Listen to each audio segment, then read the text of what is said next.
출원불손, 말이 겸손하지 못하다. 출원불손은 서진시대 진수가 쓴 삼국지 위서 장합전에서 가장 먼저 유래한 성어입니다. 이 말은 하는 말이 거만하고 무례함을 의미합니다. 삼국시대에 장합이라는 인물이 있었습니다. 그는 원래 원소 수하의 장수였습니다. 한 번은 원소와 조조가 관도에서 큰 전투를 벌였습니다. 원소는 대장 순우경을 보내 군량 수송을 감독하게 하고 오소에 군량을 쌓아두었습니다. 조조가 이 정보를 입수하고는 즉시 군대를 보내 오소를 지키는 순우경을 기습했습니다. 이때 장합이 원소에게 간언했습니다. 조조의 병력이 우리 군보다 적지만 모두 정예병입니다. 만일 순우경 장군이 오소를 지켜내지 못하면 큰일이 벌어질 것이니 제 생각에는 대규모 병력을 보내 오소를 지원해야 합니다. 그러자 원소의 다른 장수 곽도가 말했습니다.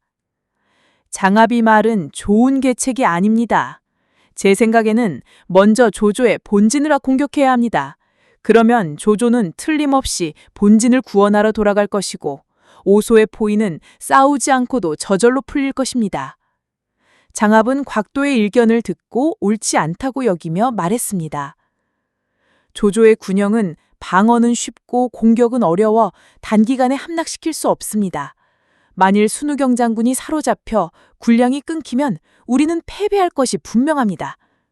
그러나 원소는 자신의 병력이 조조보다 훨씬 많다고 자만하여 부하들의 다른 건의에 대해서나 당시의 전쟁 형세에 대해 객관적으로 분석하지 못하고 결국 전장에서 패배를 맞이했습니다.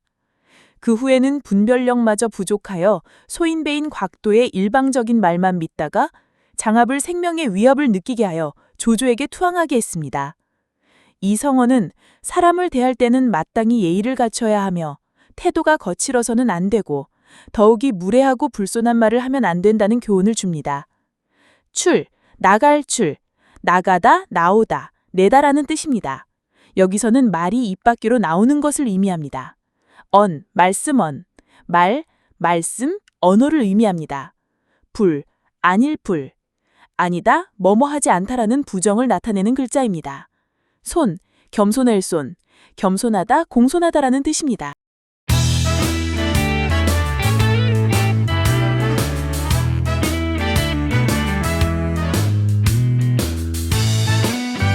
출원불손, 이 말을 들으면 아마 삼국지의 그 장면, 관도대전에서 장합장군 이야기 떠오르시는 분들 많으실 거예요. 네, 그렇죠.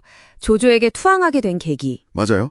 저희가 특히 그 진수의 삼국지랑 사마천의 사기 기록을 보면서 이 출원불손 이야기가 왜 이렇게 유명해졌을까? 그 점이 흥미롭죠. 네. 그리고 이게 단순한 어떤 말실수나 모함, 이걸 넘어서서 중국 북방의 운명을 건 그 거대한 전쟁, 관도대전의 승패를 가른 더 깊은 원인들이 있지 않을까. 맞습니다. 리더십이라든지 조직 내부의 문제라든지. 그렇죠. 그런 전략 실패 같은 것들. 이걸 어떻게 보여주는지 한번 제대로 파헤쳐보는 게 이번 저희 딥다이브의 목표입니다. 자, 그럼 바로 시작해볼까요? 좋습니다. 근데 여기서 정말 재미있는 게 사실 출원불손이란 말 있잖아요. 네. 이게 삼국지보다 훨씬 이전에 사마천의 사기에 먼저 등장한다는 거예요. 정말요? 사기예요? 네. 한나라 경제 때 그 총애를 잃었던 후궁 율희라는 인물이 있었는데 황제가 뭘 좀 부탁하니까 언불손, 그러니까 불손하게 답했다는 기록이 최초예요. 그럼 원래는 궁중 내의 어떤 개인적인 일, 그런 맥락이었군요. 그렇죠. 좀 더 개인적인 갈등 상황이었죠. 근데 왜 사람들은 훨씬 뒷시대인 삼국지, 특히 그 장합의 이야기를 훨씬 더 강렬하게 기억할까요? 이게 궁금하네요. 바로 그 점인데요. 사기의 이야기가 궁궐 안의 일이라면 삼국지 이야기는 무대가 다르잖아요. 관도대전이라는 역사의 정말 큰 전환점. 네, 그렇죠. 스케일이 다르죠. 때 조조, 원소 같은 정말 유명한 인물들이 등장하고 또 말 한마디가 전쟁의 결과를 확 뒤바꿔버리는 아주 극적인 상황이랑 연결되거든요. 국가의 운명이 걸린 전쟁터에서 벌어진 일이니까 훨씬 임팩트가 크군요. 맞아요. 이 서사가 가진 힘이랄까, 이게 언어의 기억을 이렇게 다르게 만든 겁니다. 자, 그럼 그 중요한 관도 대전으로 한번 돌아가 보죠. 그때 원소 진영 내부가 어땠을까요? 자료를 보면 원소는 4세30 가문 출신에다가 그렇죠. 명문 중에 명문이죠. 병력도 조조보다 훨씬 많았잖아요. 압도적이었는데. 네, 맞습니다. 근데 결정적인 약점이 있었다는 거네요. 그게 바로 리더십 부재랑 심각한 내부 분열. 정확합니다. 겉으로는 되게 너그러워 보이는데 속으로는 의심이 많고 또 자기 생각하고 좀 다르면 그게 옳은 말이라도 잘 안 들었다는 기록이 많아요. 충언을 잘 못 받아들였다는 거군요. 그렇죠. 뛰어난 책략가였던 전풍이나 저수 같은 사람들이 현실적인 조언들, 예를 들면 보급선을 먼저 챙기자, 섣불리 싸우지 말자 이런 얘기를 해도 감정적으로 딱 받아들여서 무시하거나 심지어 감옥에 가두기까지 했다고요? 네, 투옥시키기까지 했죠. 이러니까 리더 아래에서 자연스럽게 파벌 싸움이 아주 심해질 수밖에 없는 환경이 된 거죠. 아, 그 파벌 싸움이 구체적으로 어땠나요? 그 신배나 봉기 같은 기주 출신 토박이 세력이랑 곽도나 순심 같은 영천 출신, 그러니까 어떻게 보면 외부 인사들이죠. 이들 사이의 갈등이 아주 심각했어요. 아하, 기주파 대 영천파 이런 구도였군요. 네. 그래서 중요한 군사 결정을 내릴 때조차도 이런 파벌 싸움의 연장선상에서 결정이 내려지곤 했어요. 장합은 군사적인 현실을 딱 보고 빨리 오소를 구원해야 한다. 이렇게 주장을 했어요. 식량 기지니까요. 네, 당연히 그게 급선무였을 텐데. 그렇죠. 그런데 곽도는 달랐어요. 자신의 어떤 정치적 입지를 생각해서 그랬는지 실현 가능성이 좀 떨어지는 위위 구조 전략, 그러니까 조조 본진을 공격하자고 맞선 거죠. 아, 포위된 위나라를 구해준 것처럼 조조 본진을 쳐서 오소를 구하자. 좀 듣기에는 그럴듯해 보이기도 하는데요. 그렇죠. 원소 입장에서는 어쩌면 그게 더 듣기 좋았을 수도 있어요. 뭔가 더 공세적이고 자기 체면도 서는 것 같고.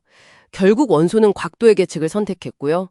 결과는 아시다시피 파멸적이었습니다. 결국 그 파벌 싸움이 결정적인 패착으로 이어진 거네요. 네, 어느 조직이나 사실 이런 문제는 있을 수 있는데 그게 결국 전체를 무너뜨린 거죠. 바로 여기서 그 오소의 식량이 막 불타는 그 아비규환의 순간에 문제의 그 단어, 출원불손이 등장하는 거군요. 맞습니다. 자기 계책이 실패한 게 딱 드러나니까 곽도가 이제 책임을 회피해야 하잖아요. 아, 그렇죠. 그래서 원소한테 가서 장합이 패배한 걸 보고 오히려 기뻐하면서 출원불손 했다. 즉 불손한 말을 했다고 모함을 한 겁니다. 이야, 정말 치졸하네요.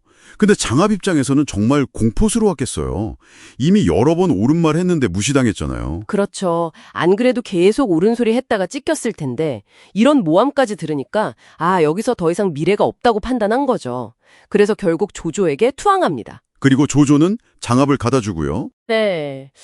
근데 여기서 조조의 반응이 또 아주 의미심장해요. 투항한 장합을 환영하면서 미자가 은나라를 떠나고 한신이 한나라에 귀순한 것과 같다라고 엄청나게 극찬을 하거든요. 와, 그 정도의 비유를 들면서까지요? 네. 이건 단순히 장수 한 명 얻었다 이걸 넘어서는 거예요. 원소 진영에 아직 남아있는 다른 인재들한테 보내는 메시지인 거죠. 아, 능력만 있으면 나는 출신이나 과거 같은 거 안 따진다. 나에게로 오라. 이런. 네요. 바로 그거죠. 아주 실용적이면서도 포용적인 리더십을 보여준 중요한 사례입니다. 결국 그 곽도의 출원불손, 모함 자체보다는 그 모함이 먹혀들 수밖에 없었던 원소 진영의 그 내부 문제가 진짜 근본 원인이었다. 이렇게 봐야겠네요. 정확하게 보셨습니다. 곽도의 입에서 나온 그 출원불손은 패배의 직접적인 원인이라기보다는 이미 내부적으로 꿀물대로 꿀며서 터져 나온 원소 집단의 마지막 증상 같은 거였죠. 리더의 편협함, 그리고 그 안에서의 파벌 싸움, 또 그로 인한 잘못된 전략 결정. 네. 이 모든 것들이 차곡차곡 쌓여서 그 압도적인 우위를 가졌던 거대 세력을 결국 무너뜨린 겁니다.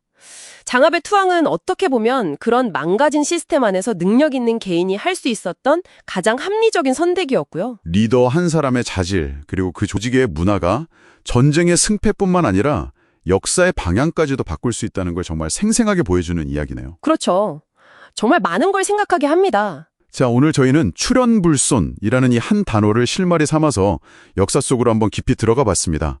여러분은 어떠셨나요? 그냥 오래된 고사성어 이야기인 줄 알았는데 듣고 보니 리더십과 조직의 운명에 대해서 좀 묵직한 질문들을 던지는 그런 시간이 아니었나 싶습니다. 네. 오늘 우리가 쭉 살펴봤지만 결국 그 결정적인 순간에 나온 모함 한마디 그 자체보다도 그 모함이 통할 수밖에 없었던 그 시스템의 문제가 더 근본적이었다는 거죠. 맞아요. 여기서 여러분께 마지막으로 질문 하나 던져보고 싶습니다. 꼭 이렇게 거창한 역사적 사건이 아니더라도 혹시 우리 주변의 조직이나 사회에서요, 리더의 어떤 편견이나 아니면 내부 정치 때문에 진실이 좀 가려지거나 혹은 합리적인 비판이 추론불선하다, 즉 무례하고 불손하다는 딱지가 붙어서 묵살되는 경우 혹시 없었을까요? 생각해보면 있을 법한데요. 어쩌면 오늘날에도 형태만 조금 다를 뿐이지 우리 눈에 보이지 않는 관도대전은 계속 벌어지고 있는지도 모릅니다. 한 번쯤 진지하게 곱씹어 볼 만한 질문이 아닐까 싶네요.